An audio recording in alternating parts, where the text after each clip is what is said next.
Hey everyone, welcome to the show. Wanted to bring up something that I don't know if you guys caught this, but a farm worker died as a direct result of Donald Trump's Gestapo.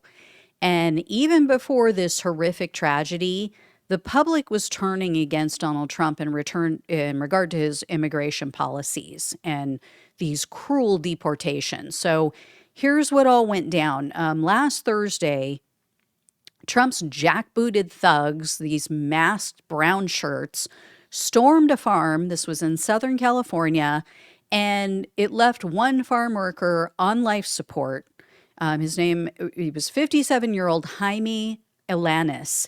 He had been living in the U.S. and working on the farm for more than 10 years. He was the sole income earner for his family. He had a wife and a daughter back in Mexico. He was sending money back to them to take care of them. And when Trump's Gestapo arrived, Alanis must have panicked because he climbed up to the roof of a greenhouse and he accidentally fell 30 feet.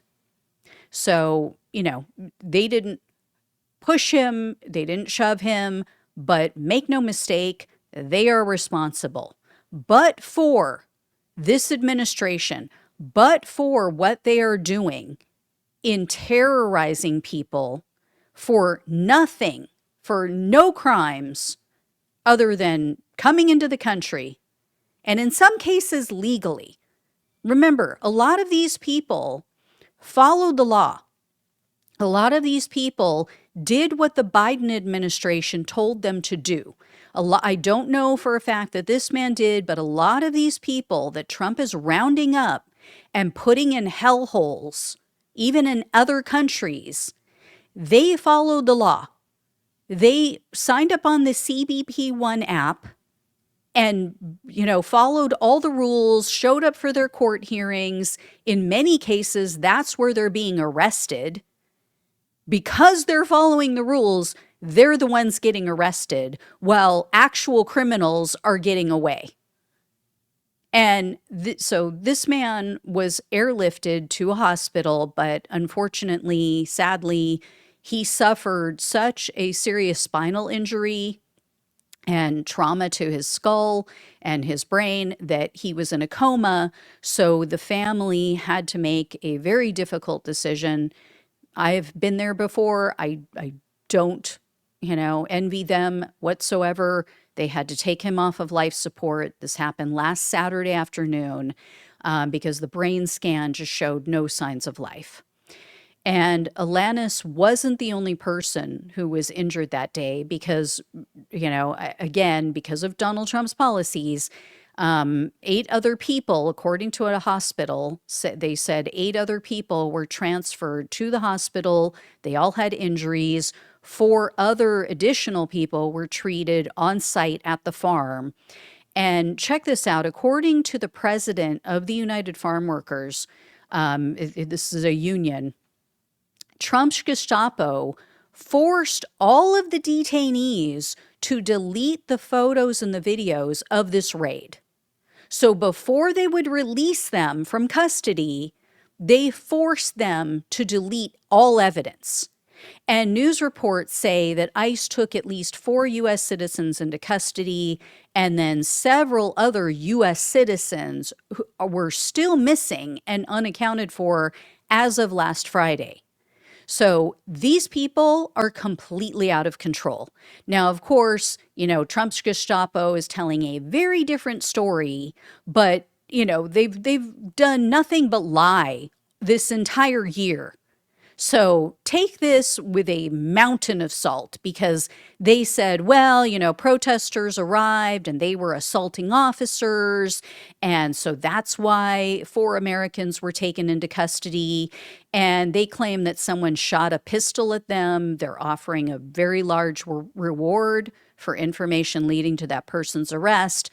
Here's the thing, though, and why we should really, really caution against taking their word on this. And I'm absolutely, not going to believe them unless they show video evidence.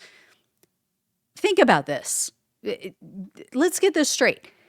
They arrested people and they claim, oh, we were attacked, we were assaulted, someone shot at us, but we forced detainees to erase all evidence of what went down.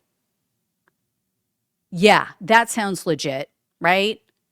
I mean, think about that. When do the police ever tell people to erase evidence when they're trying to prove crimes? Does not happen. In fact, they go around looking for people. Hey, did you happen to catch that? Did you get that on camera? I mean, think about the way it was handled at the Capitol, right? They used, as they were arresting people who were at the Capitol on January 6th, they were using their photographs and their videos against other people. They were using those people's photographs and videos to find and arrest other perpetrators. So why would you have witnesses erase everything? It does not make sense at all. These people are freaking liars. And Trump's thugs think that the American people are just stupid. I mean, that's what it boils down to. But apparently only 21% fall into that category because Gallup released a poll last Friday and it showed a record high support for immigration. So this is a direct result of the last 7 months of cruelty. So good job. Good job, racists. Yeah, we appreciate you. We truly do. And there are far fewer people who say immigration should be decreased. It's now only 30% of respondents. Last year, it was like 55% in this same poll. And when they asked people whether they approve or disapprove of Trump's handling of immigration, only 35% approve, 62% disapprove. And remember, this was one of Donald Trump's top issues. This and the economy were his best issues. And the Gallup poll shows that nearly 8 in 10 Americans now support the idea of allowing people to become U.S. citizens, even if they came to the country illegally. So Trump has completely shot himself in the foot, and the backlash has already begun this soon, 7 months into his presidency. As you'd expect, though, his administration, they're trying to spin this. They're trying to, oh, well, this is a win for us. So a White House spokesperson said, quote, now that President Trump has reversed Biden's disastrous immigration policies and stopped the flood of criminal illegal aliens pouring into the country, Americans have a lot less to be worried about. And here's the thing. I'm not saying I'm completely against securing our borders, right? We do need to know who's coming into the country, especially if they want to do us harm. I am more concerned, though, about the foreign enemies that we're making thanks to Trump. And not just Trump, thanks to other presidents, too. Thanks to their decisions around the world. I'm more worried about that than, a Latino family fleeing violence and trying to make a living. I'm also far more concerned about the psycho Americans that we already have here. The people like that Trump supporter who allegedly shot and killed a Democratic lawmaker and her husband and their dog in Minnesota.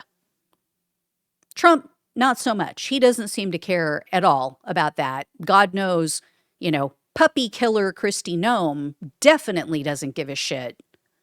So anyway, guys, I will let you know when I have more. I'm planning on doing a lot more of these segments to share with you guys the absolutely nightmare stories that are going on with Trump's deportation policies. So keep a lookout. I'm hoping to maybe do one a day. If possible. So we'll see. There's so much coming at us right now, so much news. I'll see if I can. But thank you all so much for watching and listening. Please like, please share, and subscribe. Please donate if you can. Love you all. Take care. Talk with you soon.